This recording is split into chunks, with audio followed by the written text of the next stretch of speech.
It started small. Every Friday morning after collection day, I'd step outside to find the same strange sight: my trash can tipped over on its side, the lid hanging open, garbage spilling across the driveway. Rotten leftovers, coffee grounds, half-empty containers, all spread out like some grotesque art piece. At first, I chalked it up to raccoons or maybe a stray dog. I cleaned it up, annoyed but not suspicious. But then it happened again. And again.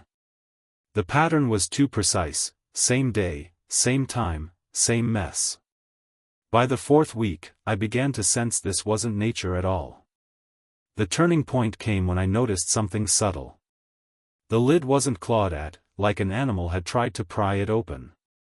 It was dented, kicked. That's when I set up a camera. I needed to know who was behind this. And when I finally saw the footage, I nearly dropped my coffee. It wasn't a raccoon. It wasn't a prankster kid. It was her. Karen. The HOA president. The woman who lived 2 doors down and thought she ruled the entire neighborhood. She wasn't even trying to hide it. She strolled right up, looked around, and with a smug little smirk, booted my trash can to the ground like she was punting a football. That's when I realized, this wasn't random. This was a power play. The next day, I confronted her in broad daylight. She stood in her manicured front yard, clipping her roses with precision, wearing that smug HOA badge like it made her mayor of the town. "Karen," I said, trying to stay calm, "why are you knocking over my trash can?" She didn't flinch. She didn't deny it. Instead, she gave a little chuckle, tilted her head, and said, "Well, technically, your trash can violates HOA standards. It shouldn't be visible from the street. I'm just giving you a reminder." "A reminder? By vandalizing my property?" She went on, wagging her finger like a schoolteacher scolding a child. "If you were a responsible homeowner, you'd keep your garbage in the garage. But since you refuse, I'll continue to help you remember." Her tone made my blood boil.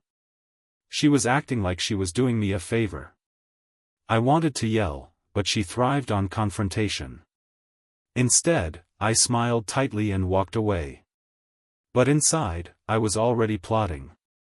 If Karen wanted a battle, she was about to get one, and I would make sure the whole neighborhood saw who she really was.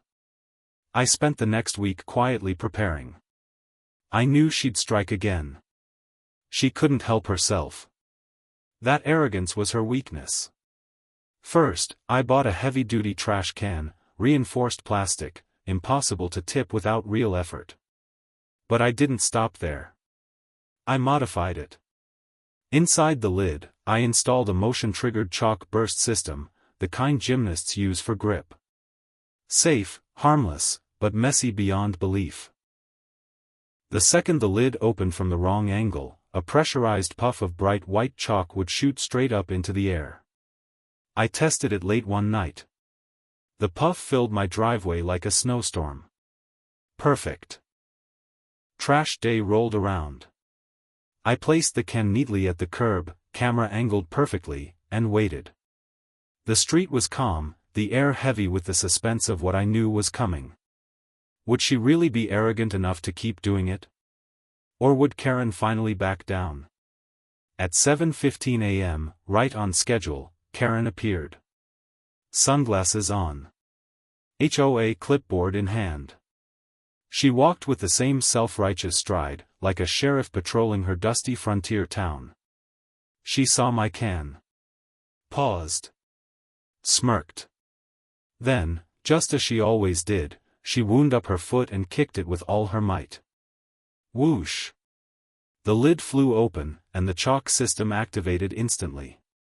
A blinding white cloud exploded in her face, engulfing her head, her clothes, even her precious HOA clipboard.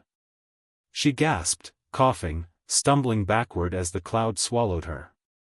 Her pristine blazer turned ghostly white. Her expensive haircut looked like it had aged 50 years in a split second. And her shrill voice echoed through the street as she screamed. What have you done to me?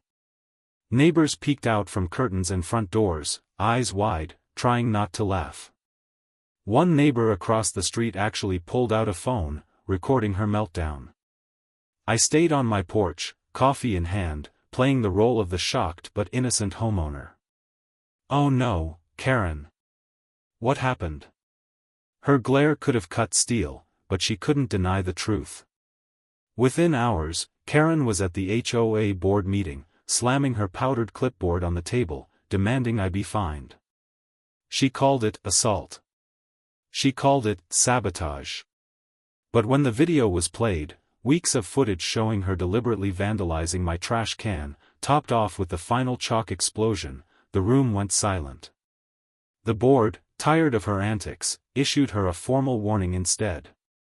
She was forced to apologize, in writing, for harassment. And just like that, the queen of the neighborhood lost her crown. The smugness evaporated. She stopped strutting the streets, stopped picking fights, and most importantly, she never touched my trash can again. From then on, every Friday morning, my trash can stood tall, untouched, and perfectly upright. And Karen? She earned a new nickname from the neighbors that still makes her face turn red whenever she hears it. Ghost Trash Karen.